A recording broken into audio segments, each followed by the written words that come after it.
Hello everyone, welcome back to science academy YouTube channel. और जो solution जो आपका टॉपिक था उसमें जो कंसंट्रेशन की यूनिट्स थी उसमें अपन ने 6 या 7 यूनिट कर ली थी। उसके बाद जो आगे की आज की यूनिट है कंसंट्रेशन यूनिट, वो है आपकी मोललता। ठीक है, तो देखिए नेक्स्ट है मोललता। मोलेलिटी। देखिए इससे पहले जो किया था वो था मोलरता, अब वाली है आपकी मोललता। तो देखिए मोललता में देखिए मोललता की जो डेफिनेशन होती है वो होती है कि 1 किलोग्राम विलायक में घुले हुए विलेय के मोलों की संख्या क्या कहलाती है आपकी मोललता। ठीक है, अब एक चीज़ ध्यान रखना है, यहाँ पे एक तो वर्ड आ रहा है आपका विलायक, वो ध्यान में रखना है, और साथ ही साथ में यहाँ पे जो आयतन है उसकी बात ना करके जो विलायक है उसके द्रव्यमान की बात की जाती है। तो कहने का मतलब ये हो गया कि 1 किलोग्राम विलायक में घुले हुए विलेय के मोलों की संख्या क्या कहलाती है आपकी मोललता। तो देखिए मोललता को स्मॉल m से रिप्रेजेंट करते हैं, किससे? स्मॉल m से। मोलरता था कैपिटल M, तो मोललता हो जाएगी आपकी, मोललता इज इक्वल टू हो जाएगा विलेय के मोल, विलेय के मोल अपॉन विलायक का द्रव्यमान, किसमें? किलोग्राम में। ठीक है, तो मोललता इज इक्वल टू हो जाएगा आपका विलेय के मोल अपॉन विलायक का द्रव्यमान, किसमें? किलोग्राम में। तो देखिए विलेय के जो मोल है, मोल को कैसे लिखते हो? ग्राम में मात्रा अपॉन अणुभार। तो ग्राम में मात्रा क्या हो जाएगी? WB upon MB। मैंने आप लोगों को कहा था यहाँ पे B मैं सोल्यूट के लिए यूज़ करते हो हमेशा। ठीक है, ये कोई हार्ड एंड फास्ट नहीं है कि आप भी ऐसा ही करो, लेकिन किसी एक चीज़ को अगर आप स्टैंडर्ड मान लेते हो तो कन्फ्यूजन नहीं होता है। हमेशा मैं सोल्यूट के लिए B और सॉल्वेंट के लिए A यूज़ करती हूँ। ठीक है, तो यहाँ पे देखिए फिर उसके बाद में विलायक का द्रव्यमान, तो यहाँ पे ये है आपका कैपिटल से लिखा है विलायक का द्रव्यमान, और वो भी किस में? किलोग्राम में। अगर आप इस यहाँ पे देखिए, अगर आपको क्वेश्चन में किलोग्राम की जगह ग्राम दे रखा है तो उसको किलोग्राम में कन्वर्ट करना पड़ेगा। तो ये हो जाएगा WB अपॉन MB, और ये हो जाएगा WA है। अगर आपको ग्राम में दे रखा है, अगर आपको ग्राम में दे रखा है तो आपको उसको किलोग्राम में कन्वर्ट करना पड़ेगा, और किलोग्राम में कन्वर्ट करने के लिए आप क्या करते हो, उसमें 1000 का भाग दोगे। 1000 का भाग देने का मतलब है ये वाली जो संख्या है वो ऊपर आ जाएगी, तो आपके पास मोललता का फॉर्मूला हो जाएगा ये। अब यहाँ पे देखिए WB क्या है? विलेय की ग्राम में मात्रा, ग्राम में मात्रा। MB क्या है? विलेय का अणुभार, किसका? विलेय का अणुभार। नेक्स्ट है आपका WA क्या है? WA जो है वो है आपका विलायक का भार, विलायक की ग्राम में मात्रा, ग्राम में मात्रा। तो कहने का मतलब देखिए यहाँ पे M स्मॉल m ये क्या है आपके पास? मोलिलिटी, और small m is equal to होता है WB upon MB into WA। Gram में है तो 1000 ऊपर लिखोगे, अगर ग्राम में किलोग्राम में है तो सीधा किलोग्राम में रहने दो, कोई दिक्कत नहीं है। यूनिट क्या हो जाएगी मोलिलिटी की? यूनिट आ जाएगी आपके पास मोल पर केजी, मोल पर केजी। होगी या नहीं? अरे विलेय के मोल अपॉन विलायक का द्रव्यमान, तो मोल और ये द्रव्यमान किस में? किलोग्राम में। तो यहाँ पे जो आपका मोलिलिटी है उसका जो उसकी अगर इकाई या यूनिट की बात करें तो वो हो जाएगी आपके पास मोल पर केजी। फिर उसके बाद में आता है ताप का प्रभाव, ताप का प्रभाव। अब एक चीज़ बताइए, क्या ताप बढ़ाने से या घटाने से द्रव्यमान पे कोई आपका इफेक्ट पड़ता है? नहीं ना। तो कहने का मतलब ये है कि यहाँ पे अगर आप इनकी बात करो, ये भी आपका ग्राम में मात्रा है, ये अणुभार है, ये फिक्स होता है, ये आपकी ग्राम में मात्रा है। तो कहने का मतलब ये जो मोलिलिटी जो टर्म्स है वहाँ पे विलियन की बात नहीं करते, केवल और केवल द्रव्यमान की बात की जाती है। और द्रव्यमान चाहे आप गर्म करो चाहे उसको ठंडा करो, मतलब टेम्परेचर को बढ़ाने पर और कम करने पर द्रव्यमान में कोई प्रभाव नहीं पड़ता। इसका मतलब ये है कि जो आपके मोलिलिटी है वो टेम्परेचर इंडिपेंडेंट टर्म है। कहने का मतलब इस पर ताप का कोई प्रभाव नहीं पड़ता है। कहने का मतलब इस पर ताप का प्रभाव नहीं पड़ता है, तो ताप से ये अप्रभावित रहती है। तो यहाँ पर ये आपके मोललता हो गई। मोललता के बारे में यहाँ पे मोललता का फॉर्मूला, इसकी यूनिट और टेम्परेचर का इफेक्ट देख लिया। देखिए इस पे वैसे एक क्वेश्चन देखिए,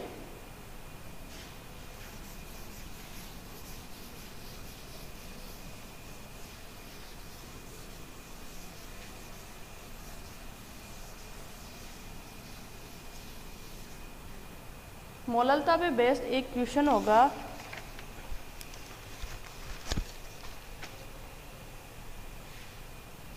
क्वेश्चन है आपका 2.5 ग्राम एथेनोइक अम्ल, एथेनोइक अम्ल, 2.5 ग्राम एथेनोइक अम्ल 75 ग्राम बेंजीन में 75 ग्राम बेंजीन, ठीक है। 2.5 ग्राम एथेनोइक अम्ल 75 ग्राम बेंजीन में घुला हुआ है, तो विलियन की मोललता ज्ञात कीजिए। तो यहाँ पे देखिए मोललता का पूरा क्वेश्चन आप लोग नोट कर लेना। यहाँ पे मोललता का जो फॉर्मूला होता है वो होता है WB/MB और WA और ये होता है 1000। अब पहले तो जो क्वेश्चन दे रखा है उसमें विलेय और विलायक क्या चीज़ है वो आप लोगों को पता होना चाहिए। फिर उसके बाद में आपको वैल्यूज सही से पुट करनी आनी चाहिए। तो सबसे पहले देखिए विलेय की, सबसे पहले तो देखिए ये तो क्या हो जाएगा आपका विलेय और ये क्या हो जाएगा आपका विलायक, ठीक है। क्वेश्चन की लैंग्वेज ये है कि 2.5 ग्राम एथेनोइक अम्ल 75 ग्राम बेंजीन में घुला हुआ है, या बेंजीन 75 ग्राम बेंजीन में घोलकर एक विलियन बनाया गया है, ठीक है। तो यहाँ पे जो 75 ग्राम बेंजीन है वो क्या है आपका विलायक। तो देखिए विलेय ये रहा, तो ये हो जाएगा आपका 2.5 आ गया MB। तो यहाँ पे MB का मतलब क्या होता है, विलेय का अणुभार, विलेय का अणुभार। तो विलेय क्या है आपका एथेनोइक अम्ल, और एथेनोइक अम्ल आपका ये होता है CH3COOH। अगर आप यहाँ पे इसका अणुभार निकालोगे तो इसका अणुभार जो आता है वो आता है 60, ठीक है। और देखिए खुद निकाल के चेक कर लेना एक बार। यहाँ पे WA विलायक की ग्राम में मात्रा, तो विलायक की जो ग्राम में मात्रा है वो है 75 ग्राम दे रखा है। ऊपर जाके ये 1000 यहाँ लग जाएगा, ये आपके M का मान, ठीक है। इसको पूरे को जब भी आप सोल्व करोगे तो आपके पास जो आंसर आएगा वो लगभग 0.556 ऐसा कुछ आएगा और यूनिट हो जाएगी मोल पर केजी। ये आपके मोललता, ठीक है। तो क्वेश्चन में बस आप लोगों को इतना मतलब पता होना चाहिए कि क्या चीज़ आपको गिवन है और आपको लोगों को क्या निकालना है, ठीक है। और वैल्यूज़ अगर सही से पुट करोगे तो बाकी तो कैलकुलेशन है, कुछ भी नहीं है, ठीक है। तो ध्यान रखिए मोललता क्या होती है और मोललता से रिलेटेड जो आपके क्वेश्चंस वो कैसे आते हैं। नेक्स्ट आपकी जो कंसंट्रेशन की टर्म है वो आती है नॉर्मेलिटी या फिर नॉर्मलता। देखिए नॉर्मलता,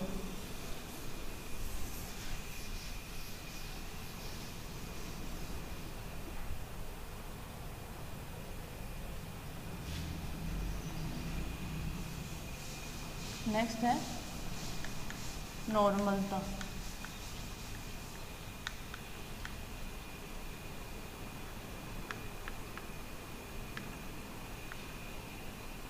नॉर्मेलिटी, इसको कैपिटल N से डिनोट करते हैं, ठीक है। तो देखिए 1 लीटर विलियन में घुले हुए विलेय के ग्राम तुल्यांकों की संख्या उस विलियन की नॉर्मलता कहलाती है, ठीक है, तो ध्यान से सुनना। 1 लीटर विलयन में घुले हुए विलेय के ग्राम तुल्यांकों की संख्या नॉर्मलता कहलाती है। अब यहाँ पे एक वर्ड आया है ग्राम तुल्यांक। जैसे मोलरता की डेफिनेशन देखी थी तो वहाँ पे आ रहा था आपका मोल, ठीक है, मोल के बारे में मैंने आप लोगों को पूरा डिटेल से बताया था। अब यहाँ पे जो वर्ड आया है ग्राम तुल्यांक, उसको भी अपन पूरा ढंग से खोल के देखेंगे कि एक्चुअल में ग्राम तुल्यांक होती क्या चीज़ है। पहले डेफिनेशन के अकॉर्डिंग फॉर्मूला बनाते हैं। तो आपके पास नॉर्मलता का मतलब हो जाएगा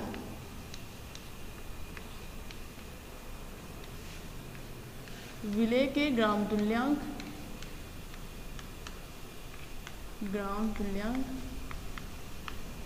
अपॉन विलियन का आयतन,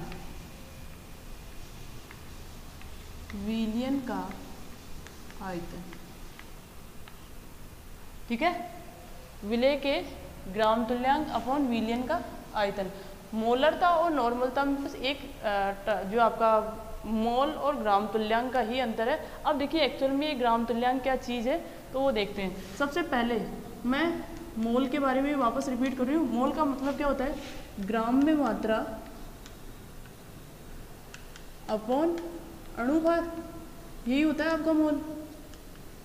तो यहाँ पे देखिए ग्राम तुल्यांक जो होते हैं ना, ग्राम तुल्यांक इसका मतलब होता है ग्राम में मात्रा अपॉन तुल्यांकी भार। जहाँ पे अणुभार आएगा उसकी जगह क्या देगा, तुल्यांकी भार। अब ये नई चीज़ आ गई, ये तो समझ में आ गया कि इसका मतलब ये होता है, लेकिन एक्चुअल में ये तुल्यांकी भार क्या चीज़ है। तो देखिए तुल्यांकी भार का मतलब होता है, तुल्यांकी भार इज इक्वल टू होता है आपका अणुभार अपॉन एन फैक्टर। ये लो जी, नई चीज़ें आती जा रही है। मोल का मतलब ग्राम में मात्रा अपॉन अणुभार। अब अपने को मोल तो पहले ही पता था, लेकिन अपने को निकालना क्या है, ग्राम तुल्यांक। तो ग्राम तुल्यांक का मतलब होता है जहाँ अणुभार लिखा वहाँ तुल्यांक की भार लिख दो, ठीक है। अब ये नई चीज़ है कि तुल्यांक की भार का कैसे निकाले, रख तो देंगे लेकिन निकाले कैसे। तो तुल्यांक की भार का मतलब होता है अणुभार और upon n factor. N factor भी बोल सकते हो या फिर वैलेंसी फैक्टर भी बोल सकते हो आप, ठीक है। तो यहाँ पे कई बुक्स में लिखा होता है अणुभार अपॉन संयोजकता, ऐसे भी हो सकता है। लेकिन अपने को पूरी तरीके से अच्छे से इसको देखना है कि एक्चुअल में एन फैक्टर का मतलब क्या होता है। कुछ जगह संयोजकता हो सकती है लेकिन हर जगह वो वैलिड नहीं है। तो देखिए एन फैक्टर का मतलब क्या होता है, ठीक है। तो सबसे पहले अगर आप एन फैक्टर को पढ़ो तो एन फैक्टर का मतलब होता है आपका, अगर आप एसिड की बात करो, एसिड्स जो है उसके लिए एन फैक्टर क्या हो जाएगा आपका क्षारकता। क्षारकता मतलब आप लोगों को ये भी पता है कि एसिड के लिए उसकी बेसिसिटी देखी जाती है। एसिड जो होते हैं उसकी बेसिसिटी देखी जाती है और बेस के लिए एसिडिटी देखी जाती है। इसका मतलब ये होता है कि कोई भी आपका जो अम्ल है वो कितने H+ आयन रिप्लेस कर सकता है, कितने H+ आयन दे सकता है किसी भी रिएक्शन में। कोई भी आपका जो एसिड है, अब ये जरूरी नहीं कि उसके पास कितने H+ आयन प्रेजेंट है, उस पर्टिकुलर रिएक्शन में वो कितने H+ आयन दे रहा है, वही क्या हो जाती है उसकी क्षारकता, ठीक है। तो देखिए तो एसिड की क्षारकता देखी जाती है। एसिड के लिए एन फैक्टर क्या हो जाएगा, एन फैक्टर हो जाएगा आपका क्षारकता। अब एग्जाम्पल देखिए, एग्जाम्पल देखिए यहाँ पे अगर HCl की बात करो तो ये कितने H+ आयन देता है, जनरली एक ही तो देगा, ठीक है। तो यहाँ पे इसके लिए एन फैक्टर कितना हो जाएगा, 1। अगर आप H2SO4 की बात करो, H2SO4 की बात करो तो यहाँ पे कितने H+ देता है, ये 2। तो यहाँ पे क्षारकता का मान कितना हो जाएगा, 2। ऐसे ही अगर आप H3PO4 फास्फोरिक एसिड की बात करो तो यहाँ पे क्षारकता का मान कितना आता है, 3, ठीक है। नेक्स्ट एग्जाम्पल है, ये फास्फोरिक एसिड है। अब मैं फास्फोरस एसिड की बात कर रही हूँ, H3PO3। तो यहाँ पे आपकी जो क्षारकता होती है वो आती है 2। तो मैंने यही तो कहा है कि यहाँ पे जरूरी नहीं कि जितने H है वो के सारे H+ आयन के रूप में बाहर निकले, ठीक है। तो कहने का मतलब कोई भी स्पीसीज, स्पेशली आप एसिड की बात कर रहे हो, तो कोई भी एसिड जितने H+ आयन दे सकता है किसी भी रिएक्शन में कितने H प्लस आयन दे रहा है वही क्या होता है, हो जाती है उसकी क्षारकता या एन फैक्टर का मान होता है। जनरली ये होता है कि HCl के लिए 1, H2SO4 के लिए 2, H3PO4 के लिए 3। ये फास्फोरिक एसिड है, ये फास्फोरस एसिड है, इसके लिए जो क्षारकता आती है वो 2 आती है। तो यहाँ पे एन फैक्टर की वैल्यू भी कितनी आती है, 2। ये इसकी स्ट्रक्चर से पता चलता है कि इसके लिए क्षारकता का मान 2 ही क्यों होता है। नेक्स्ट देखिए यहाँ पे बेस, जो क्षार है उसके लिए क्या देखी जाएगी, एसिडिटी या अम्लता। अम्लता का क्या मतलब हुआ, ये कितने H प्लस आयनों को उदासीन कर सकता है। उदासीन कैसे करेगा, जितने OH माइनस आयन देगा उतने को ही क्या करेगा, ये उदासीन करेगा। तो यहाँ पे इसकी अम्लता क्या कहलाती है, इसका एन फैक्टर। और क्षार की अम्लता कैसे देखी जाती है, एग्जाम्पल्स देखिए, जैसे आपके पास है NaOH, इसके लिए एन फैक्टर कितना आ जाएगा, 1, ठीक है। ऐसे ही जैसे आपके पास है मैग्नीशियम हाइड्रोक्साइड, इसके लिए आपका एन का फैक्टर का मान कितना आ जाएगा, 2, ठीक है। तो अम्ल के लिए ये देखना है कि वो कितने H प्लस आयन दे रहा है, वही क्या है उसका एन फैक्टर। क्षार के लिए देखना है कि कितने OH माइनस आयन दे रहा है, वो उसका एन फैक्टर। लेकिन अगर आप लवण की बात करो, जैसे आपके पास कोई भी साल्ट है, लवण है, उसके लिए एन फैक्टर कैसे देखते हो। जैसे एग्जाम्पल है, सीधा सा एग्जाम्पल है कि आप NaCl की बात करो। NaCl के लिए किसी भी लवण के लिए जब अम्ल और क्षारक की उसके एन फैक्टर की बात आती है तो ये देखा जाता है कि टोटल उसमें पॉजिटिव चार्ज और टोटल नेगेटिव चार्ज, या तो उसका टोटल पॉजिटिव चार्ज देखो या फिर उसका टोटल नेगेटिव चार्ज देखो, वही उसके एन फैक्टर के बराबर होता है।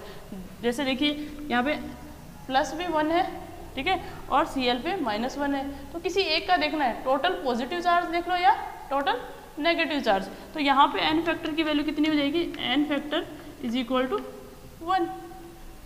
टोटल कैटाइनिक चार्ज या फिर टोटल एनाइनिक चार्ज, टोटल धनावेश का मान देखो या फिर टोटल ऋणावेश का मान देखो, वही क्या हो जाता है उसका एन फैक्टर। ऐसे ही देखिए, जैसे आपके पास है Al2SO4 का होल थ्राइस, अब यहाँ पे एन फैक्टर की वैल्यू कितनी होगी, तो आप लोगों को पता है जब ये टूटता है तो ऐसा कुछ बनाता है 2Al + 3SO4 -2। इसका मतलब क्या हुआ, एक एल्यूमिनियम पर +3 चार्ज है तो 2 पे कितना हो जाएगा, +6।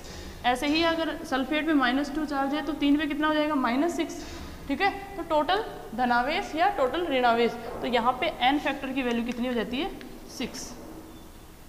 तो देखिए यहाँ पे सबसे जो इम्पोर्टेंट चीज़ है विलेय के ग्राम तुल्यांक कैसे निकालने हैं, उसके लिए इतनी सारी चीज़ें आप लोगों को देखनी पड़ती है। इसके अलावा रेडॉक्स रिएक्शंस भी होती है कि रेडॉक्स रिएक्शन में आप एन फैक्टर की वैल्यू कैसे देखते हो, तो वहाँ पे पर्टिकुलर किसी भी एटम के ऑक्सीडेशन नंबर में कितना चेंजेज आ रहा है, वही क्या हो जाता है उसका, मतलब उसके ऑक्सीकरणांक में या टोटल इलेक्ट्रॉन कितने ले रहा है या दे रहा है, वही क्या होता है उसका एन फैक्टर, ठीक है। एक बार रिपीट कर रही हूँ, मोल का मतलब होता है ग्राम में मात्रा अपॉन अणुभार, वो आप लोगों को अच्छे से क्लियर है। तो ग्राम तुल्यांक क्या चीज़ है, ग्राम तुल्यांक होती है ग्राम में मात्रा अपॉन तुल्यांकी भार। तो ये तुल्यांकी भार क्या चीज़ है, ये होती है तुल्यांकी भार होता है अणुभार अपॉन एन फैक्टर या फिर अणुभार अपॉन संयोजकता। कई बार ऐसे संयोजकता सीधे सीधे लिखा हुआ होता है, ठीक है। तो अणुभार अपॉन एन फैक्टर। अब ये एन फैक्टर क्या चीज़ है, इसमें मैंने सबके लिए अलग अलग बताया है। एसिड के लिए कितने H+ आयन दे सकता है, वही उसका एन फैक्टर है। बेस के लिए जितने वो OH- आयन देता है, वही क्या है उसका एन फैक्टर। साल्ट के लिए उसको तोड़ के देखो कि टोटल पॉजिटिव चार्ज या फिर टोटल नेगेटिव चार्ज कितना है, वही क्या हो जाता है उसका एन फैक्टर, ठीक है। तो कहने का मतलब ये सब सारी चीज़ें आप लोगों को आनी चाहिए। देखिए फिर बाद में इसको आगे करते हैं।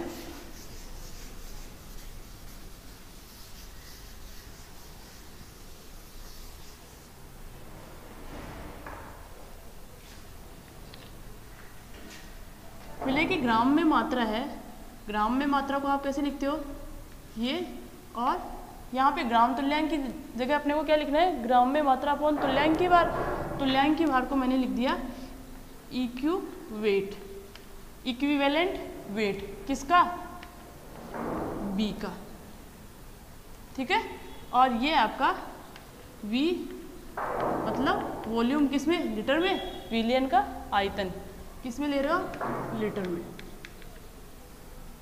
ठीक है, तो यहाँ पे देखिए ग्राम में जो मात्रा है अपॉन इक्विवेलेंट वेट, मतलब तुल्यांकी भार।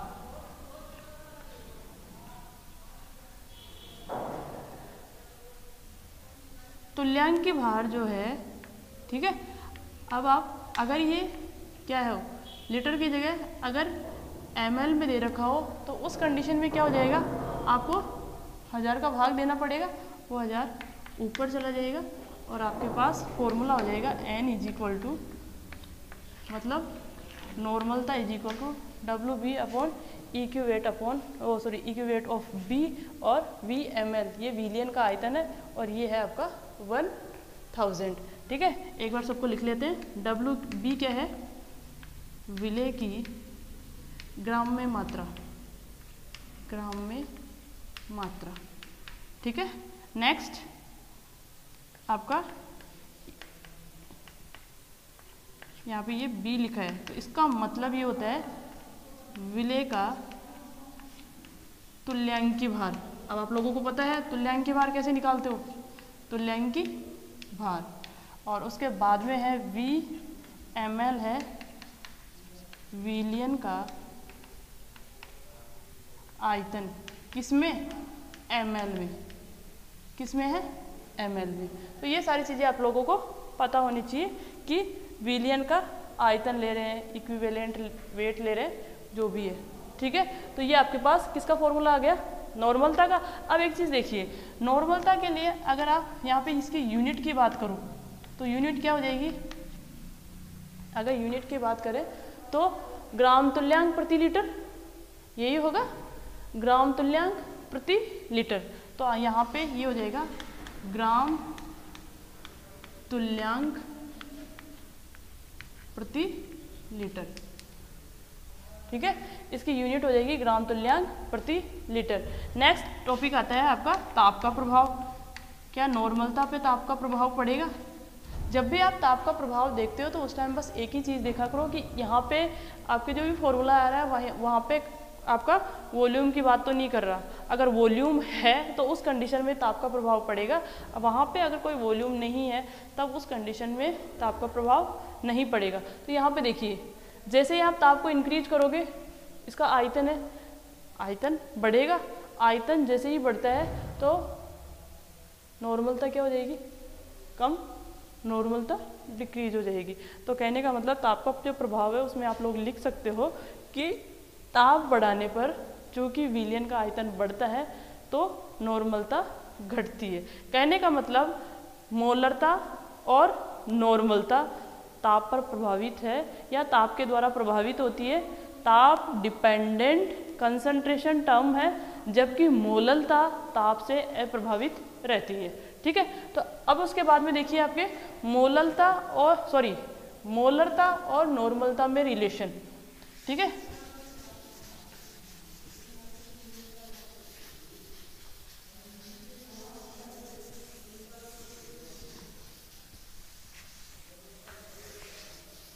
Relation in between molarity and normality. ठीक है, इन दोनों में क्या रिलेशन होता है? तो सबसे पहले देखिए, अगर आप नॉर्मलता की बात करो तो नॉर्मलता इज इक्वल टू है आपका जो लास्ट में फॉर्मूला था वो ऐसा कुछ लिखा था मैंने, इक्विवेट ऑफ बी VmL और ये 1000, यही लिखा था। ठीक है, तो देखिए यहाँ पे जो इक्विवेलेंट वेट है, ठीक है, तुल्यांकी भार क्या होता है, अणुभार अपॉन n फैक्टर। तो आप इसको ऐसे लिख सकते हो, n is equal to WB 1000 upon, यहाँ पे आप लिख सकते हो मोलिकुलर वेट। अरे मोलिकुलर इक्विवेलेंट वेट की जगह क्या लिख सकते हो, molecular weight upon n factor लिख सकते हो, और ये आ जाएगा आपका VmL में। यहाँ से अगर आप इसको हटा के करोगे तो ये हट जाएगा और ये कहाँ चला जाएगा, ऊपर। ठीक है, तो देखिए ये क्या चीज़ आ गई, ये आपके पास मोलरता आ गई। इसको आप वैसे भी लिख सकते हो, MB भी लिख सकते हो, कोई दिक्कत नहीं है। क्योंकि ये मोलिकुलर वेट है किसका, बी का, सोल्यूट का। ठीक है, तो देखिए यहाँ पे ये जो है वो आ गया आपका मोलरता, तो नॉर्मलता इज इक्वल टू होती है मोलरता इंटू एन फैक्टर, इसको आप एन फैक्टर ये लिख सकते हो। अब एन फैक्टर क्या चीज़ होती है वो भी आप लोगों को पता है। ठीक है, तो मोलरता इज इक्वल टू नॉर्मलता इज इक्वल टू होती है मोलरता इंटू एन फैक्टर। ठीक है, हमेशा ध्यान रखना ये। तो मोलरता और नॉर्मलता में क्या रिलेशन है वो भी अपने को पता चल गया। अब उसके बाद में देखिए यहाँ पे कुछ क्वेश्चंस करते हैं। मोलरिटी, नॉर्मलिटी और आपके जितने भी कंसंट्रेशन के यूनिट्स हैं उस पर बेस कुछ क्वेश्चंस करते हैं।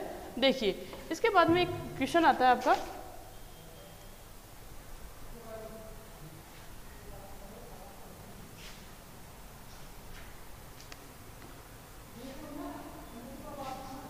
क्वेश्चन है आपका ऑक्जेलिक अम्ल, ऑक्जेलिक अम्ल, ऑक्जेलिक अम्ल का 0.1 N का 0.1 N 0.1 N के 250 ml विलियन के 250 ml विलियन 250 ml विलियन बनाने के लिए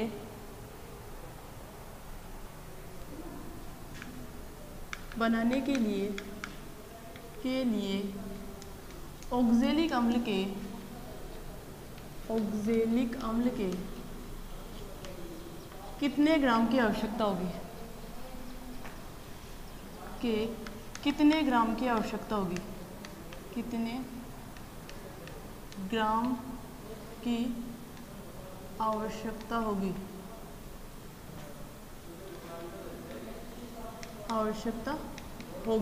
अब देखिए इसमें आप लोगों को क्या चीज़ दे रखी है और क्या निकालना है उसके हिसाब से देखिए। बात नॉर्मलता की हो रही है तो यहाँ पे नॉर्मलता का फॉर्मूला लगाओगे WB इंटू 1000 और ये है आपका इक्विवेलेंट वेट ऑफ B और ये हो जाएगा आपका V ml में। अब अपने को ये देखना है कि इसमें क्या चीज़ तो आपको दे रखी है और क्या करना है। ठीक है, तो देखिए यहाँ पे नॉर्मलिटी का मान दे रखा है, ठीक है, और ये दे रखा है ऑक्जेलिक एसिड का इक्विवेलेंट वेट आपको निकालना। जैसे आप लोगों को अणुभार निकालना आता है तो आप इक्विवेलेंट वेट मतलब अणुभार आता है तो तुल्यांकी भार भी निकाल सकते हो। ठीक है, तो सबसे पहले तो यहाँ पे जो चीज़ें दे रखी है वो लिख लेते हैं। ये दे रखा है 0.1 ग्राम में मात्रा पूछी है तो ग्राम में मात्रा WB और ये आपका 1000 और विलियन का जो आयतन है वो दे रखा है 250। ठीक है, 250 जो दे रखा है विलियन का आयतन। इसके बाद में अपने को देखना है कि तुल्यांकी भार कैसे निकालना है। तो तुल्यांकी भार क्या होता है आपका, तुल्यांकी भार होता है आपका अणुभार अपॉन एन फैक्टर। तुल्यांकी भार इज इक्वल टू होता है आपका अणुभार अपॉन एन फैक्टर।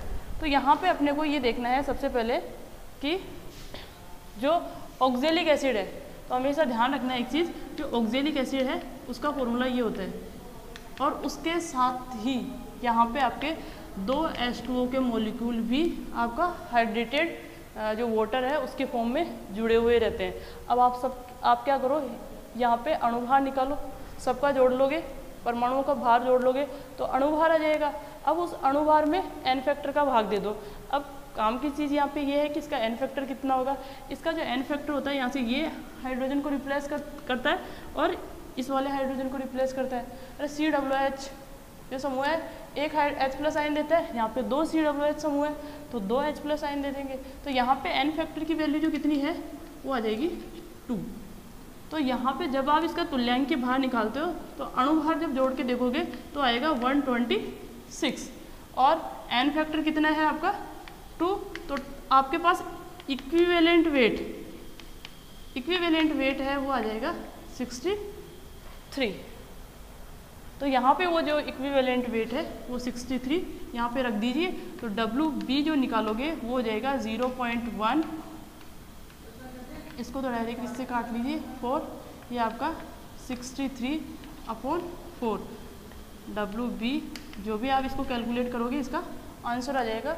और इसका जो आंसर आता है वो आपका लगभग होता है 1.5 के आसपास, 1.57 ग्राम।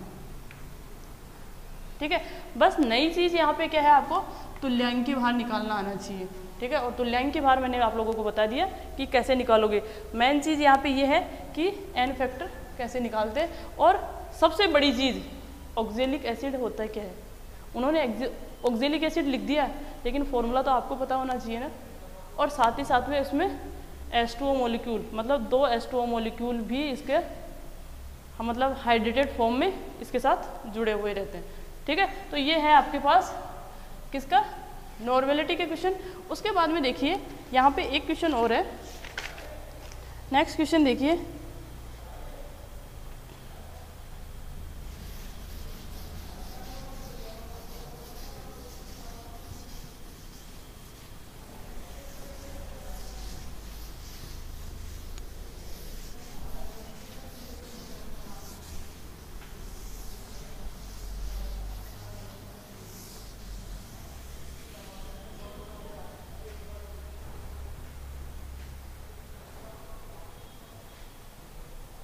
नेक्स्ट क्वेश्चन है आपका,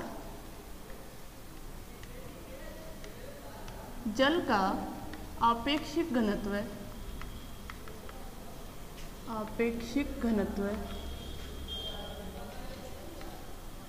1 ग्राम पर ml मानते हुए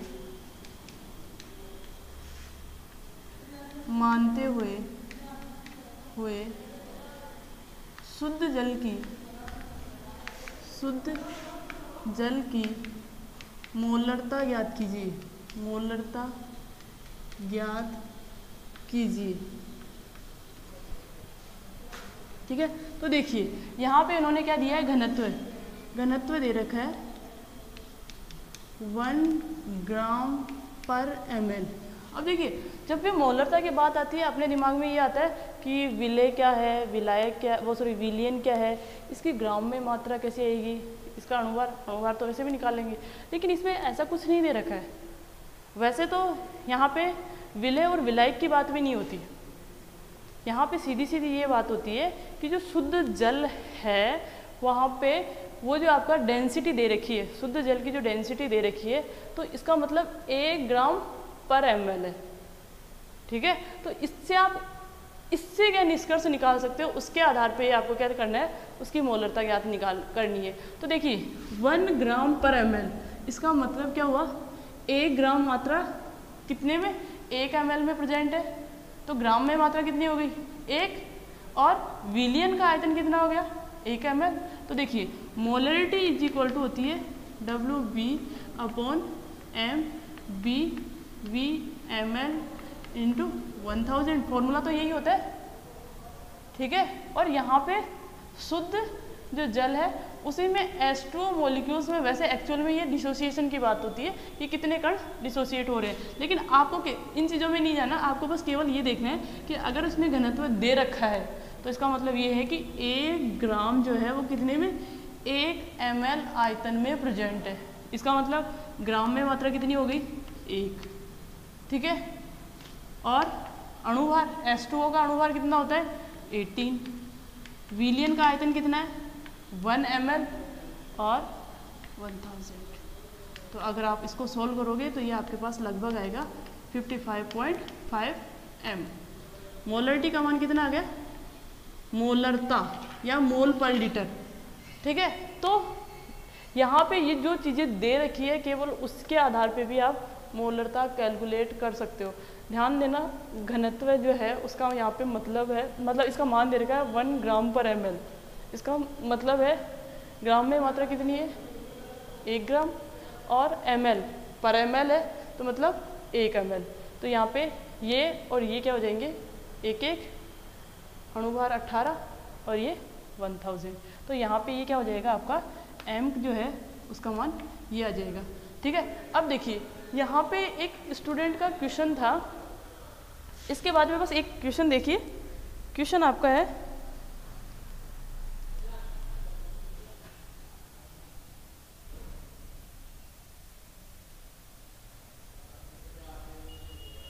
एक क्वेश्चन किसी स्टूडेंट ने ये पूछा था कि 500 ग्राम जल में 4 ग्राम NaOH घुला है, विलयन की सांद्रता होगी, विलयन की सांद्रता होगी। ठीक है, ये क्वेश्चन था और इसके 4 ऑप्शन दे रखे हैं इन्होंने। 8 ग्राम पर लीटर, सेकंड ऑप्शन है इसका 0.2 N, थर्ड ऑप्शन है 0.2 M और फोर्थ ऑप्शन है इसका 0.2 M। ठीक है, ऑप्शन आगे पीछे है वो आप देख लेना, लेकिन ये 4 ऑप्शन है। देखिए क्वेश्चन क्या है, 500 ग्राम जल में 4 ग्राम NaOH घुला है, विलयन की सांद्रता होगी। अब एक चीज़ देखिए इसमें क्या क्या दे रखा है, बिना सोल्व किए, बिना पेन चलाए भी आप ये क्वेश्चन कैसे सोल्व कर सकते हो वो देखिए। 500 ग्राम है, जल है, तो ये इसका मतलब तो क्या है, विलायक की मात्रा ये, और ये है आपका विलेय की मात्रा। यहाँ पे आयतन की तो कोई बात ही नहीं हो रही, तो आयतन की अगर बात नहीं हो रही तो आपको पता है ग्राम पर लीटर आयतन की बात हो रही है। यहाँ पे नॉर्मेलिटी की बात हो रही है, वो भी आपकी ग्राम तुल्यांक प्रति लीटर में आता है, तो यहाँ पे भी आयतन की बात हो रही है। यहाँ पे भी मोल प्रति लीटर, वो भी आयतन की बात करता है। और यहाँ पे अगर आप इसको सोल्व नहीं करोगे तो भी इसका फोर्थ आंसर आ जाएगा 0.2 M, वो भी स्मॉल, मोललता। इसका मतलब समझिए, वैसे ऐसे कैलकुलेट कर लोगे तो ठीक है, अदरवाइज निकाल के मैं बता रही हूँ। मोललता क्या होती है आपकी, WB 1000 और ये MB और ये WA, और ये आपको पता है किसकी, विलायक की ग्राम में मात्रा है। ठीक है, तो देखिए विलेय की ग्राम में मात्रा कितनी है, 4 ग्राम। NaOH का अणुभार 40 और ये है आपका 500, अरे विलायक का कितना भार दे रखा है, 500 ग्राम, और ये है आपका 1000। अगर आप इसको यहाँ से काटोगे ये 10, 1 2 3 1/5 है, इसका मतलब होता है 0.2 और ये M, तो इसका आंसर आएगा ये। लेकिन आप इसको बिना पेन चलाए भी सोल्व इसलिए कर सकते थे क्योंकि क्वेश्चन में आपको ग्राम में मात्रा दे रखी है किसकी, विलायक की, और विलेय की ग्राम में मात्रा दे रखी है, आयतन की या घनत्व की वो कोई बात नहीं कर रहा। तो आपको पता है ये जो 3 इकाइयाँ हैं वो तो क्या है आपके, किस पे डिपेंड करती है, आयतन पे। चौथी इकाई यही तो बची, इसलिए आंसर आ जाएगा ये वाला। ठीक है, और एक यहाँ पे एक नई टर्म जो आई है ग्राम पर लीटर, तो यहाँ पे आपके जो जितनी भी इकाइयाँ हुई थी, 9 इकाइयाँ हो गई थी, उसमें लास्ट में एक इकाई आप और लिख सकते हो। कौन सी इकाई, सामर्थ्य या स्ट्रेंथ होती है, वो भी देख लीजिए।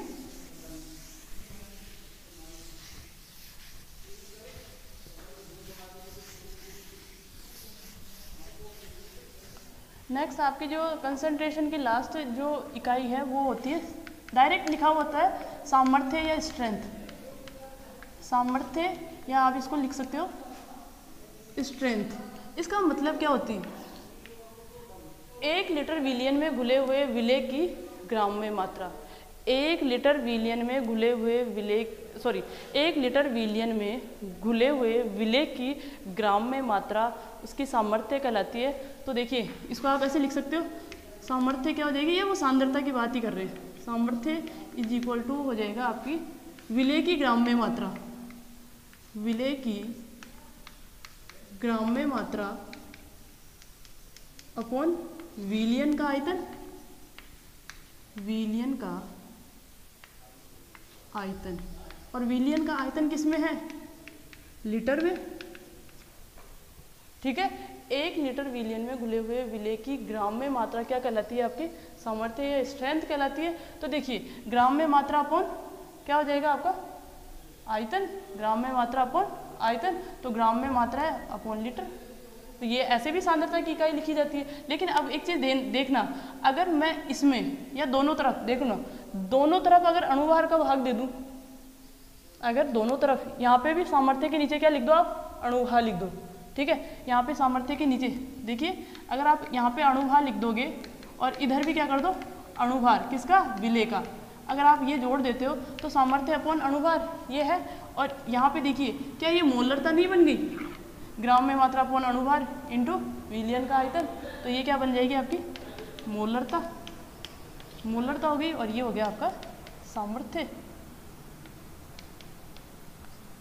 तो यहाँ पे ये हो जाएगा अपॉन अणुभार भी है, तो यहाँ पे इसको आप ऐसे भी कर सकते हो, इंटू अणुभार लिख सकते हो, या सीधी सीधी ऐसे कई बार ऐसे लिखा हुआ होता है मोलरता। अगर इसको ग्राम पर लीटर है तो यहाँ पे आप सीधा सीधा लिखोगे जो भी आपकी स्ट्रेंथ है अपॉन इसका मोलिकुलर वेट, ये लिखोगे इसकी मोलरिटी के लिए। मोलरता अगर आपको निकालनी है और स्ट्रेंथ किस में दे रखी है, ग्राम पर लीटर में दे रखी है, तो उसमें अणुभार का भाग दे दो, अपने आप वो किस में कन्वर्ट हो जाएगी, मोलरता में। तो देखिए यहाँ तक अपन ने कितनी कंसंट्रेशन की यूनिट, 10 यूनिट्स पढ़ी है। सबसे पहला था आपका द्रव्यमान प्रतिशत, आयतन प्रतिशत, द्रव्यमान आयतन प्रतिशत, ppm, ppb, मोल फ्रैक्शन, मोलरता, मोललता, नॉर्मलता, और लास्ट में आपका क्या है, क्या है ये सामर्थ्य की बात आई है, या स्ट्रेंथ की बात। स्ट्रेंथ मैंने आपको इसलिए बताया कि अभी जो क्वेश्चन था उसमें क्या दे रखा है, ग्राम पर लीटर में, ग्राम पर लीटर का ये मतलब होता है, ठीक है। तो आप लोग अब क्या करना, इस पे ज़्यादा से ज़्यादा क्वेश्चन सोल्व करना, जो नई क्वेश्चन आप लोगों को नहीं आता है वो आप लोग मेरे पास सेंड करना, मैं आप लोगों को उसका आंसर बताने की कोशिश करूँगी, ठीक है। तो कहने का मतलब मेरा है कि यहाँ पे इस वाले टॉपिक पे जितनी ज़्यादा आप प्रैक्टिस करोगे उतना ही ये टॉपिक आपका क्लियर होगा। अदरवाइज़ ये केवल आपको हमें सारे एक जैसे ही लगेंगे, नहीं तो आपका इक्विवेलेंट वेट और मॉलिक्यूलर वेट में भी आपको डिफरेंस नहीं लगेगा। तो कहने का मतलब मेरा ये है कि जितने ज़्यादा यहाँ फिजिकल केमिस्ट्री में आप प्रॉब्लम सोल्व करोगे उतना ही ज़्यादा आपके कॉन्सेप्ट क्लियर होंगे, उतना ही ज़्यादा अपना यहाँ पे न्यूमेरिकल जो पोर्शन है वो स्ट्रॉन्ग होगा। तो अगर आप लोगों को वीडियो पसंद आए तो ज़्यादा से ज़्यादा लाइक कीजिए, शेयर कीजिए और चैनल को सब्सक्राइब करना मत भूलिए, ठीक है। तो थैंक यू फॉर वॉचिंग।